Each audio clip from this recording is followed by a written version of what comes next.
Good morning, magluluto naman ako ngayon ng ginataang kalabasa na may maraming gulay guys. Yan, okra at sitaw. Next ay malunggay.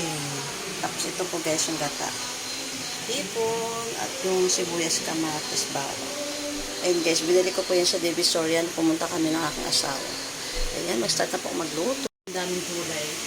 Yan po yung nilutuin ko guys. Start na po tayo magluto. Ayan guys, anuhin ko po yung gata.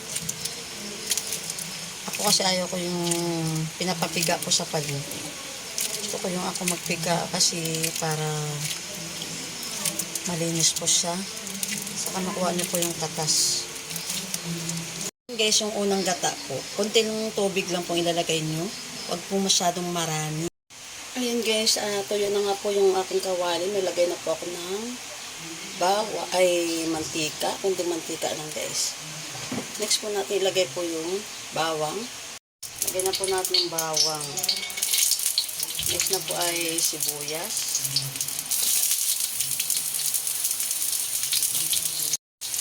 Next na po yung kamatis.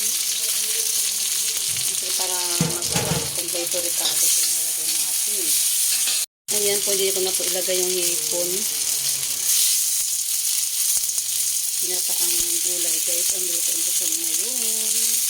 Maaga po ako magluto kasi maraming gagawin.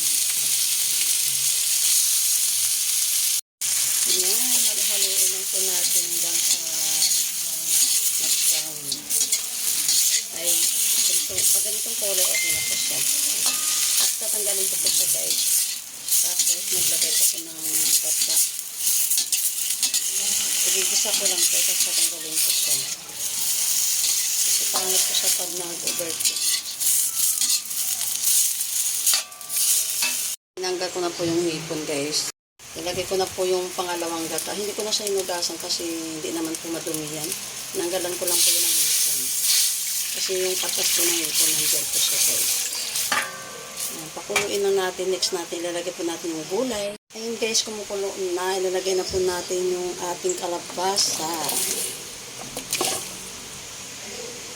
Daming gulay po. Kasi hanggang mamaya na po ito. Yan. Hintayin po muna natin ulit kumulo at ilagay po ang sitaw. Nga guys, habang naghihintay po tayong kumulo, lagyan po natin ng salt.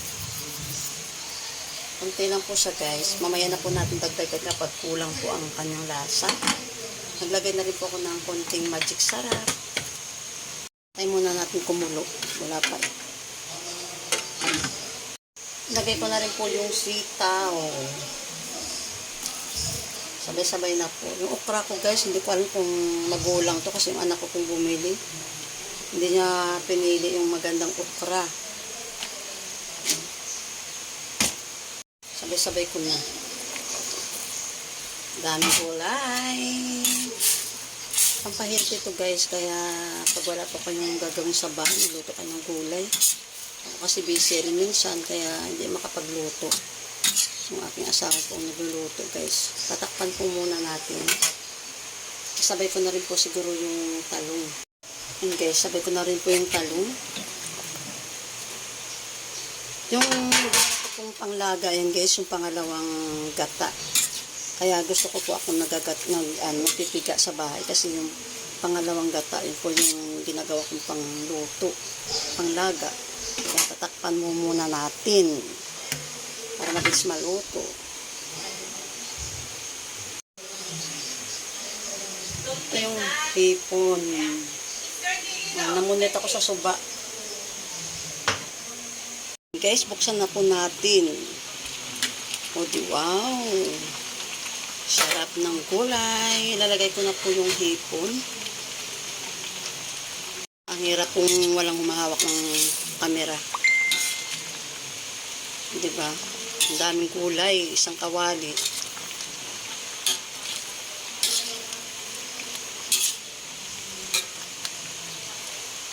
Lagay ko na yung hipon. Itong hipon. Ang hipon guys. Parang mamumukbang kami ito eh. Tikman po natin guys ang ating niluto. Kung tama na po ang kanyang lasa.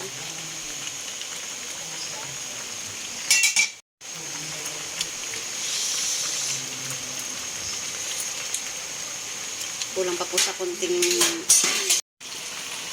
lagyan ko na rin yung sili ko na hinog na siya, guys. Hindi ko na siya putulin kasi ayaw ng anak ko maanghang.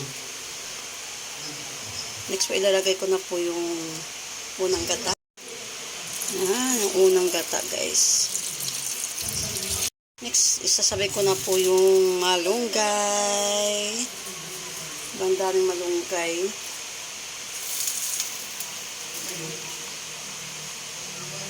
Nandito po kasi yung aking kapatid kaya nagluto po ako ng gulay. Para makatikim naman po siya ng gulay. Kasi pag sa ibang bansa, hindi na po siya makakain ng gulay na fresh. Ating halo-haluin lang. Para yung malunggay po mapunta sa ilalim. Yan, saglit lang po yung maluto. Tatakpan ko lang siya, guys. Ang ganda po ng lutuan ko. Binili ko pa yun sa TikTok. Guys, mukhang kumukulo na siya. Buksan ko na po. Ayan na. Luto na po ang aming ginataang gulay. Diba napakarami. Isang kawa po yan, guys. Akala mo isang pamilya pong kakain. Ayan. Mahilig po kami kumain ng gulay. Para lagi po tayong healthy, guys. Ito na po. At tayo na ay kakain na. Ayun, kain.